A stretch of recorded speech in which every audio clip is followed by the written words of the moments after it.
وہ واٹر ہوا کے اندر ایک زہر پیدا کرتا ہے اور پھر اس ہوا کو انہیل کرنے سے یہ بیماری پیدا ہوتی ہے، اور اسی بنیاد پر اس بیماری کو disease of chills and favours کو پھر نام دیا گیا ملیریا کا۔ کیونکہ جو لفظ ملیریا ہے یہ دو اٹالین الفاظ کا مجموعہ ہے، ایک ورڈ ہے مالا، مالا means bed, and second word is ایریا، ایریا مینز ایئر۔ تو یہ کہا گیا کہ جو مارشی ایریاز میں واٹر ہوتا ہے وہ واٹر ایئر کو زہریلا کرتا ہے، اور پھر اس ایئر کو انہیل کرنے سے ملیریا کی بیماری یا disease of chills and favours پیدا ہوتی ہے، اور اسی پوائزنس ایئر کی انہیلیشن سے پیدا ہونے کی وجہ سے اس بیماری کو بعد میں نام دیا گیا ملیریا کا۔ لیکن اس آبزرویشن نے بھی کاز آف ملیریا والے پرابلم کو سالو کرنے میں زیادہ مدد نہیں دی، اس لیے اس پر آگے مزید آبزرویشنز ہوتی گئیں، اور خصوصاً آبزرویشنز اس وقت زیادہ ایڈوانس ہوئی جب یہ پتہ چلا کہ مائکرو آرگینزمز جانداروں کے اندر بیماری پھیلاتے ہیں۔ مائکرو آرگینزمز کی ڈسکوری کے بعد 1878 میں ایک فرینچ سائنٹسٹ تھا لیوران۔ اس لیورن نے ملیریل پیشنٹس کے بلڈ کو ایگزامن کیا۔ اس سے پہلے کسی بھی آبزرویشن میں ملیریل پیشنٹ کے بلڈ کو نہیں دیکھا گیا تھا، تو اس نے ملیریل پیشنٹ کے بلڈ کو ایگزامن کیا، اور ایگزامن کرنے کے بعد اس نے یہ دیکھا کہ ملیریل پیشنٹ کے بلڈ میں مائکرو آرگینزمز ہیں، اور انہی مائکرو آرگینزمز کی ڈسکوری کی بنیاد پر اس لیورن کو نوبل پرائز بھی ملا تھا۔ اور پھر لیورن کے ایگزامینیشن کے بعد اس کے 5 سالوں کے بعد اور سائنٹسٹ نے بھی ملیریل پیشنٹس کے بلڈ کو ایگزامن کیا، تو ان کو بھی ملیریل پیشنٹ کے بلڈ میں مائکرو آرگینزمز ملے، اور ان مائکرو آرگینزمز کو نام دیا گیا پلاسموڈیم کا۔ جب ملیریل پیشنٹس کے بلڈ میں پلاسموڈیم آبزرو ہوا تو اس کے بعد سٹیپ نمبر 3 میں ہائپوتھیسس دیا گیا کہ پلاسموڈیم از کاز آف ملیریا،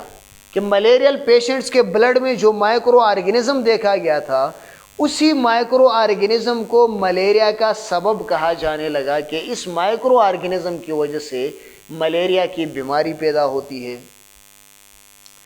پھر اس ہائپوتھیسس کے ایک لاجیکل کنسیکوینس برابر کرنے کے لیے سٹیپ 4 میں ڈیڈکشن دی گئی۔ ڈیڈکشن دیکھیں، ہم نے کہا تھا کہ ڈیڈکشن کا پہلا پارٹ شروع ہوتا ہے ایف سے اور دوسرا پارٹ شروع ہوتا ہے دین سے۔ ایف کے بعد ہمیشہ ہائپوتھیسس لکھا جاتا ہے،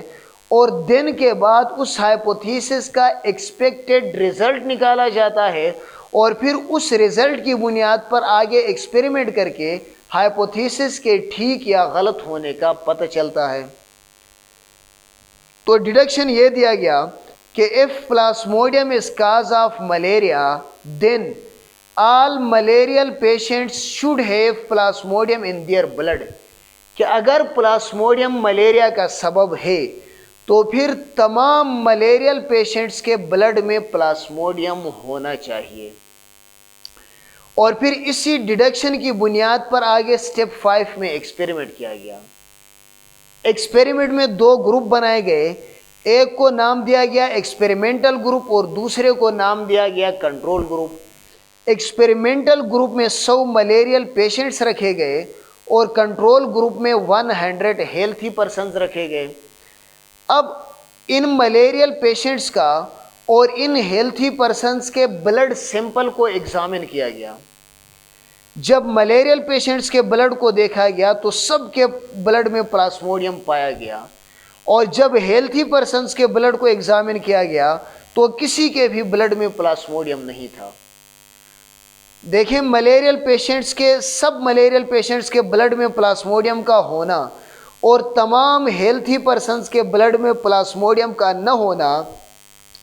اس سے ایک واضح رزلٹ نکلتا ہے کہ پلاسموڈیم از کاز آف ملیریا، کہ کاز آف ملیریا کے لیے جو ہائپوتھیسس دیا گیا تھا وہ ڈیڈکشن کی بنیاد پر ایکسپیریمنٹ کرنے سے ٹھیک ثابت ہوا، اس لیے یہی ہائپوتھیسس رزلٹ بنا کہ پلاسموڈیم از کاز آف ملیریا۔ اسی کے ساتھ ہی ہمارے آج کا لیکچر اپنے اختتام کو پہنچتا ہے۔ اپنے نیکسٹ لیکچر میں ہم انشاءاللہ ٹرانسمیشن آف پلاسموڈیم یا ٹرانسمیشن آف ملیریا کے ساتھ حاضر ہوں گے، اور تب تک کے لیے اللہ حافظ۔